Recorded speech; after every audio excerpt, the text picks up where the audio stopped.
everybody. Welcome back to another episode of the Nonprofit Show. We are delighted that you are here today. And I'm personally delighted that we are here today because with me is Gordon Sims, Director of Development at the Diversity Center of Northeast Ohio. But what's super cool is I've known this special man for, Gordon, I think more than 20 years. I think so. Oh my God.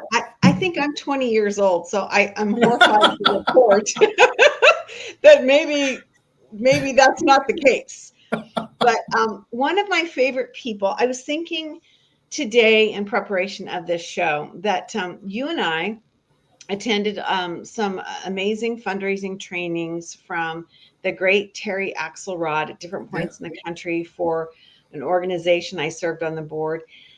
You were really one of those people that made me fall in love with the backside of the nonprofit world, like what went on as an organization. And I got to learn so much from you. And I count back those treasured times that I got to learn from you and alongside of you on so many levels. And so this is just a dream come true to have you come back full circle. And so thank you. Thank you. It's a dream come true for me as well, because you're one of my top 10 favorite people. So, yes. Friend, you got to raise that bar. Well, as much fun as I've had with you, and I've had tears, I've had really tough conversations, I've had tough times in my life personally, in your life personally, in our community, with our topics. I feel like we've come back around to another tough time. And that's the whole issue of DEI. And you're on the front lines of this. And so to talk with you about this today is just going to be absolutely riveting. And I can't wait to dig in. We get to have these amazing conversations day in and day out, now more than 1,200 episodes, 5+ years, because we have presenting sponsors. And they include Bloomerang, American Nonprofit Academy, Staffing Boutique, JMT Consulting, Fundraisers Friday, Your Part-Time Controller, Third Sector Company, and Clear Impact. I'm Julia C. Patrick, CEO of the American Nonprofit Academy, and I am one of the co-hosts of the Nonprofit Show. And I'm just delighted here today, as I mentioned, to welcome in our dear friend, Gordon Sims, Director of Development. I knew you when you were just a young whippersnapper in the nonprofit sector. Now you're the Director of Development for the Diversity Center of Northeast Ohio. Yes. You can find them at diversitycenterneo.org. Okay, my friend, take me back, because this is not a new organization. So what's the history of your group?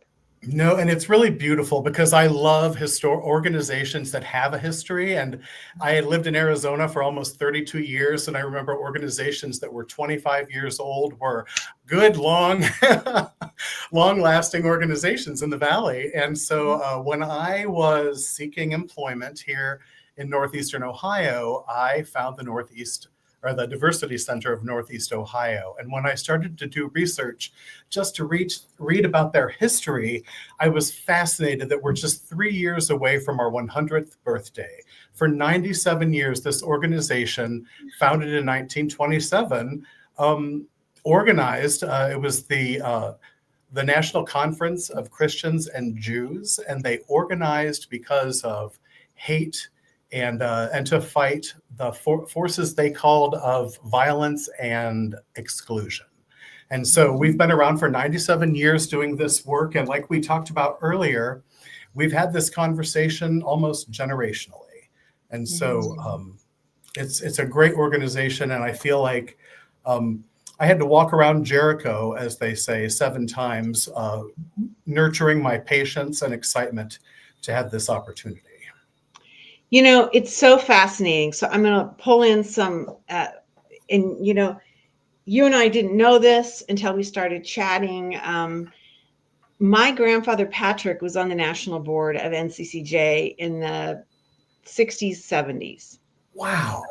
Yeah. And he was a Methodist man of faith who saw in his own community that there was, some problems. And so this was one of the things that became really important to him. And then as a teenager, my dad was on the Arizona board of NCCJ. And I did a lot of student programming. And so it's just crazy, right? Crazy that this would come full circle. But I love the reminder that diversity work is not a new thing, right? I mean, I think a lot of people are going to be shocked by that. I think it's interesting because the context with which we understand it today is very new and fresh.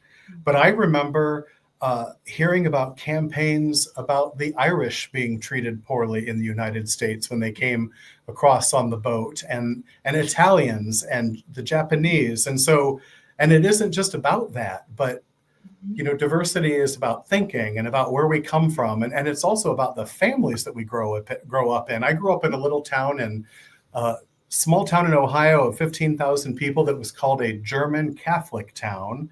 And so it wasn't relational in that town. It was tasks, and you were about achieving. And so it was just so very different than a friend of mine who grew up in an ELCA Lutheran neighborhood in Minnesota. And so...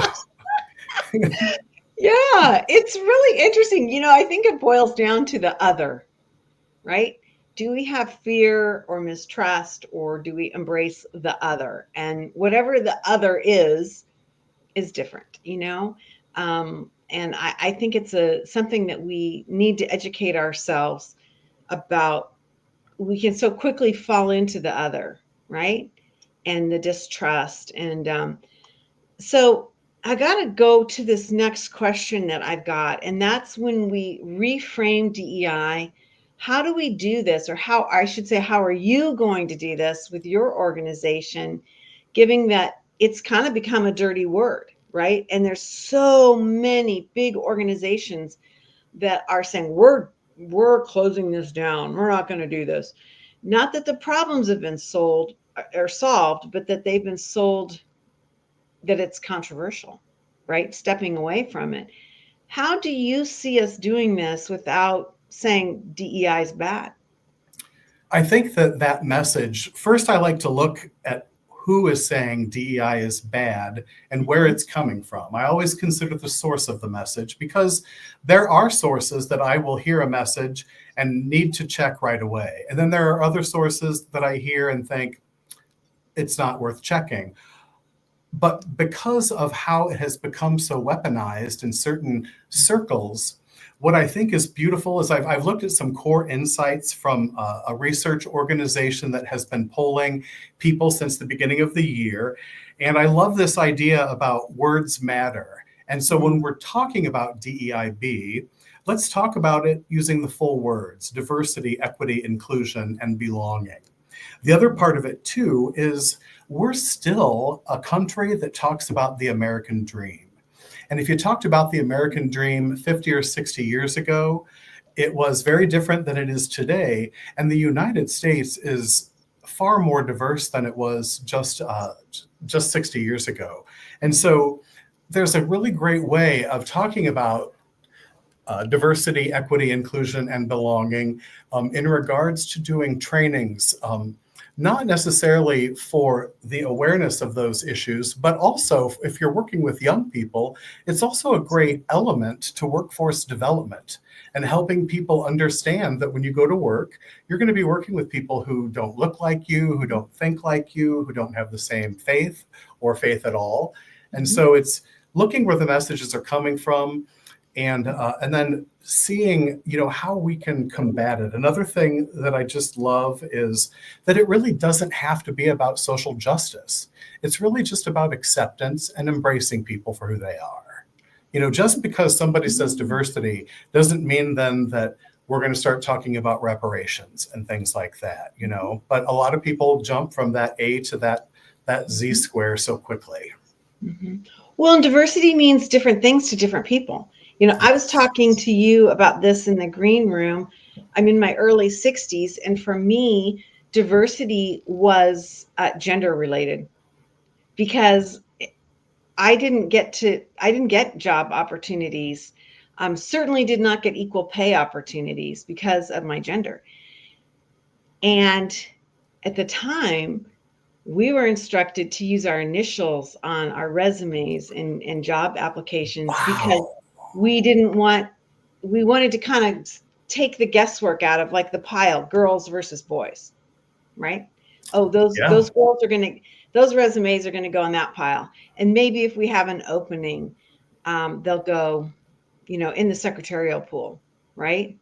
Sandra Day O'Connor, who comes from our state, first female justice on the Supreme Court, graduated #1 from Stanford Law School, and she couldn't even get a job offer for secretarial positions when she graduated. And so for me, that's kind of my lens, right? And so it's exactly what you just said. It's like, how do we transform these issues of belonging over time, right? Over time. I remember in the 80s, I had started working at a nonprofit, and I thought I was going to test the waters by mentioning that I was a member of the LGBTQ community. Mm-hmm. Sorry. And my boss said, as long as you don't make it public. Wow. And, I had no idea what to do with that, other than to not make it public, because I didn't feel like at that time in my life I really had a choice. Right. Yeah. And so then, think about that. We've moved through these different things. We have there. It's not going to go away. Something's going to happen, and we're going to have another population of people that we develop fear with, for, and about. And so how we have these conversations, to me, it's just riveting. Are you all, as an organization that has a nearly 100-year lens, do you all talk about this? Do you anticipate what's that next other or fear factor that could be coming down the pike? We do. We have a remarkable team of diverse leaders here at the Diversity Center, and we've already accessed multiple levels of professionals to do a macro bird's eye view strategic plan to just look at the way we fit today and the way we're going to fit in 5 years and even beyond that. But we also work with our supporters, our sponsors, our clients, to keep them abreast of everything that's coming up, because it's so important for us to say that isn't necessarily something you need to worry about. There are certain messages that are just sound. I mean, there is a major corporation. One of the things my boss said recently, and I really love it, and it said, when you go to buy maybe your first used car, you don't just walk around it, look at it, grab the keys, pay for it, and drive away. You look under the hood.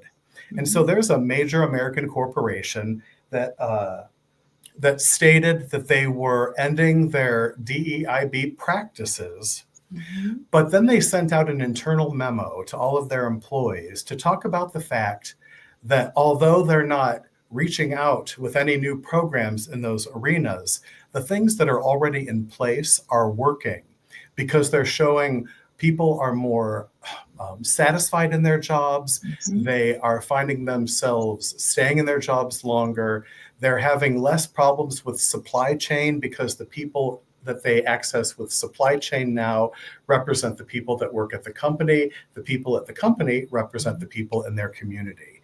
And so that was a major company in the United States that said, we're not doing this anymore. Well, what they really meant is they're not going to continue to advertise it and talk about it, but they are continuing a lot of the business practices, because what they're finding is they're profitable, and it makes things better for everybody. Well, let's get into that, because I think this is a really interesting thing, is that how do you communicate these things to donors, or do you? And I got to ask this heartbreaking question.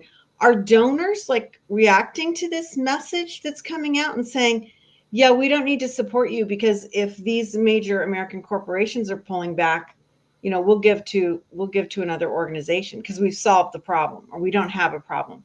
Do you hear things like that? No, I haven't heard anything like that. I think part of it is because we have such a multi-generational organization.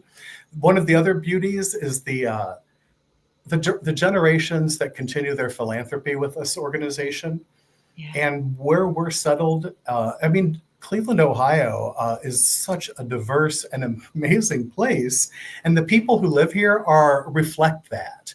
And so our supporters are behind us in the balcony, cheering us on, and we do have updated conversations with them about strategies and ideas. And we're certainly not going to just do something without having conversations with them.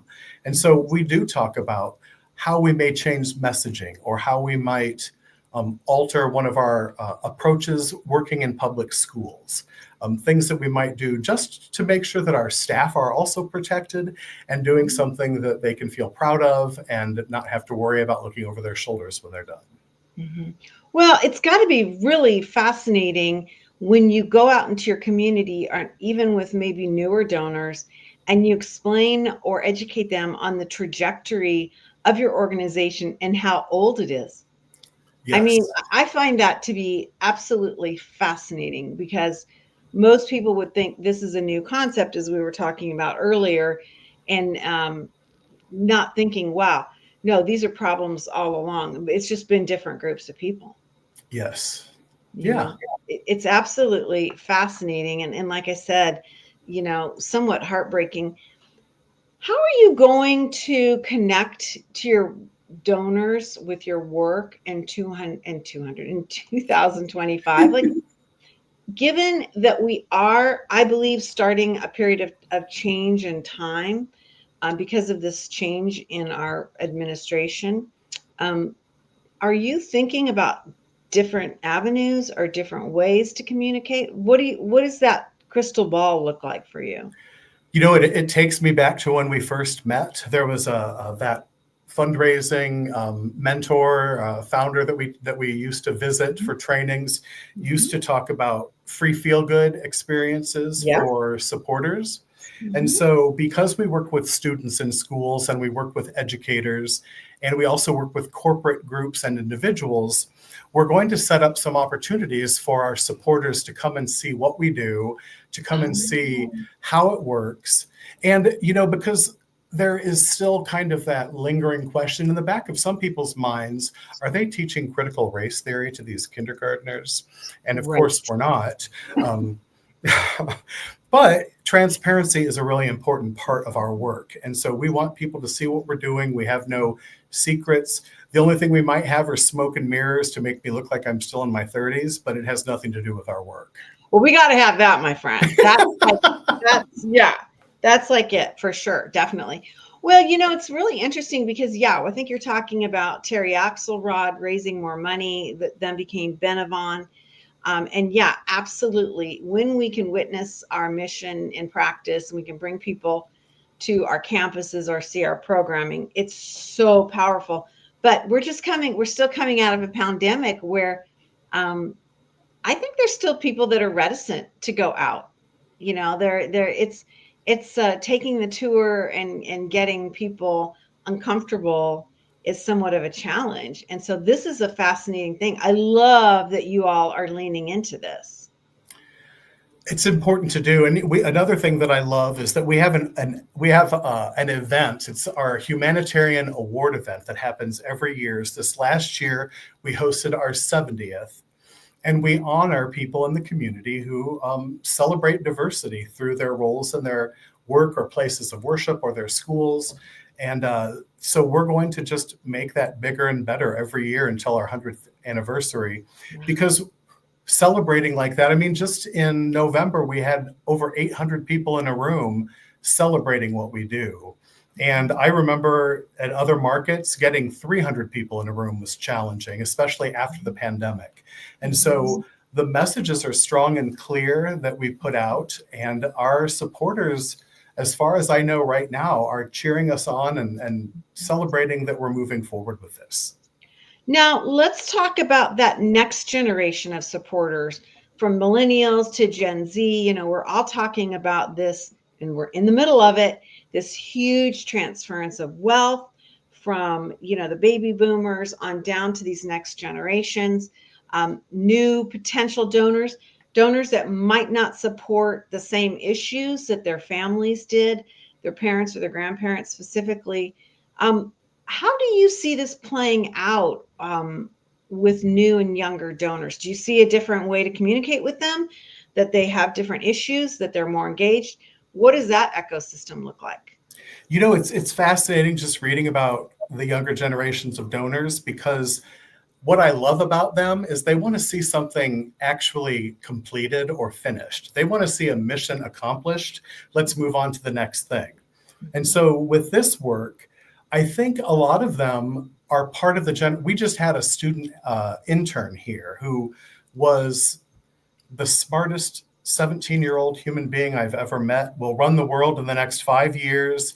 And, you know, it was interesting. I had an opportunity to interview him, and I was like, how can I access my synonym, or, you know, how can I find words that he's saying that, anyway, it was just so impressive. And so what's beautiful is we have a program here called our School and Youth. And so we go into School and Youth, we work with educators and classrooms, and from everything to diversity in athletics to acceptance. It's just brilliant. But a lot of these young people that are sitting in these classrooms say things to us like, I was having a hard time at school because I couldn't see myself in the curriculum. And so I think a lot of these, I had to write that down. Wow. Yes. Mm-hmm. And so this generation, kids that are in school now who are going to be philanthropists in the future, I think some of them are getting firsthand experiences as to how these programs work and make their educational success better.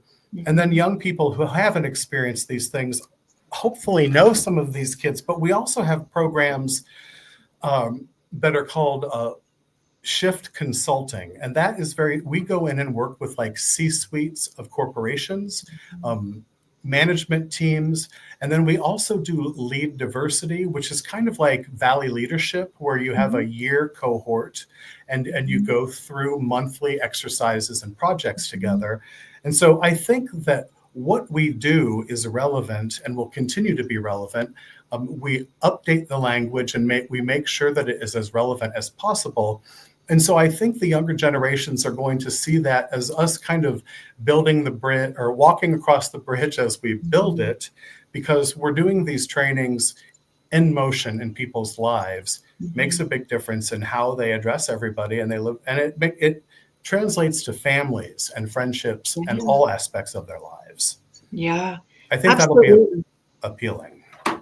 Well, I think it's reality too, Gordon. You know, it's the wave of the future. And if you're not doing this, you're going to, you know, and I think there are a lot of our 1.8 million nonprofits in this country going to wake up in the one morning and they're going to be like, what happened? All of our traditional donors have passed on, and we haven't cultivated that next generation of leadership. It's happening with staffing. It's happening with leadership, board leadership. Yes. It's a whole ecosystem that we need to be thinking about, because my final question to you is this: how do you see boards, which are generally older people, how are you seeing them understand your work and your mission? Do you ever have conflicts with that? Not that I am aware of, but our boards, we do have we have what I say a young board, and I think that's because some of them are in their 30s and 40s. Wow. Excuse me. That's great, because that's unusual. Well, and I think part of that is Cleveland kind of has in its corporate culture that built into a lot of the corporations here. And so, you know, we have 30-something attorneys that are very successful, but also see their success as proportionate to how they give back and how they help people up. And so I think our board, we do, and we have a very big board, and a lot of them, we have life members who have been around for a very long time, but they all still use their voices and they share with us what they think in regards to this, navigating the environment that we're in. And so our board is also on board for the strategic planning and everything that we're doing to make sure that we're moving in the right direction at the right pace at the right time. I love it. I think that's really exciting. And, it kind of fits your mission, right? I mean, it's definitely about belonging and inclusion and equity and diversity, pulling in that different demographic is part of that. Yes. And, it's fascinating to me how many boards or organizations will talk about this, but then when you look at their board, they don't have any of that structure. They don't have any of that representation. And so I love that your organization has been, leaning into that. Super, super important. We're also, go ahead. No, go well, ahead. one of the tools we're going to be using for engaging the younger demographic donors is we're just getting rid of an old database, and we're engaging one of your sponsors. We're in the process of migrating because the CRM and database that we use needs to be able to text to give and to send people little short, brief communications that aren't the annual appeal or the old-fashioned Bible-sized annual report for a nonprofit. And so we are paying attention to what we understand about the younger groups and how to engage them successfully. I love that. So you're really leaning into the technological aspect of this communication and management. Yes. Fabulous. Really, really fabulous. Before we let you go, and I know this is like a whole show in itself, but I got to ask you this question. If you're sitting in Lexington, Kentucky, or pick a place, Reno, Nevada, and you are looking at this type of a mission and you're seeing a negativity around what your work is, right? People kind of bashing the concept of DEIB. What words of wisdom do you have so that we don't lose hope? I just think that staying the course and moving forward and tuning down the distracting voices that do not have a meaningful message and banding together with the people who believe that it's beautiful and important to embrace diversity and to just keep talking, keep the dialogues open. There's a woman who owns a company in Phoenix, and one of her taglines is, "I'll have coffee with anybody." And she's an LGBT organization leader. And I love that, because why would I exclude somebody when I haven't sat down with them face to face to talk about who they are and why they might have concerns about things like that? I know that in this political cycle, the ads that I saw that were ridiculously almost abusive and caused people to feel uncomfortable, that's a great conversation to have, because so much of that was just nasty, irrelevant, and dishonest yuck. Yeah. Well, it brings the temperament and the climate of conversation down for everything, And so, yeah, that's a tragic thing to have been a part of or witnessed. It really is. Well, you, my friend, are just truly one of the great gems and blessings in my life. We lost contact a little bit because you moved back to your home state of Ohio, but I am thrilled that we could, regain our long lost friendship. And I think of you as such a thought leader and just super cool person. So Gordon Sims, Director of Development, the Diversity Center of Northeast Ohio. Check out their work, diversitycenterneo.org. And you can learn more about their work and what they're doing, and that they've been on a mission that's nearly a century old. And I think for me, Gordon, that's like one of the great messages of this conversation today, that this is an ongoing thing. And it's not just something that's unique to our time. It's really something that we all need to be talking about and thinking about. So thank you so much for joining us. Thank you, Julia. So good to be with you, and I look forward to our next interactions. I think so. Absolutely. I really, really am so proud of you for growing and going forward with you know, our nonprofit sector in such an important and strategic way. So Northeast, our Diversity Center of Northeast Ohio. Ohio, blah. Good on you for getting Mr. Gordon Sims. I'm just saying. And thank you. Our weather is as diverse as the people. It was 10 degrees when I woke up this morning, Julia. Yeah. Okay, I would have to be broadcasting from bed because that's too cold. I wouldn't be able to get out of bed. Oh my gosh. Well, bless your heart, because that makes you're even more, you know, fortified with this mission. So I appreciate it. I really do. Hey, another thing I truly appreciate, and I am fortified by our presenting sponsors, and they include Bloomerang, American Nonprofit Academy, Staffing Boutique, JMT Consulting, Fundraisers Friday, Your Part-Time Controller, Third Sector Company, and Clear Impact. These are the folks that make a difference in our communities day in and day out. You know, Gordon, we end this episode, every episode of the Nonprofit Show, with this mantra, and I'm thinking of it in a different way. I'm thinking of it in a multi-generational way, because of your work and your organization. And the mantra goes like this: not always easy to do, but to stay well so you can do well.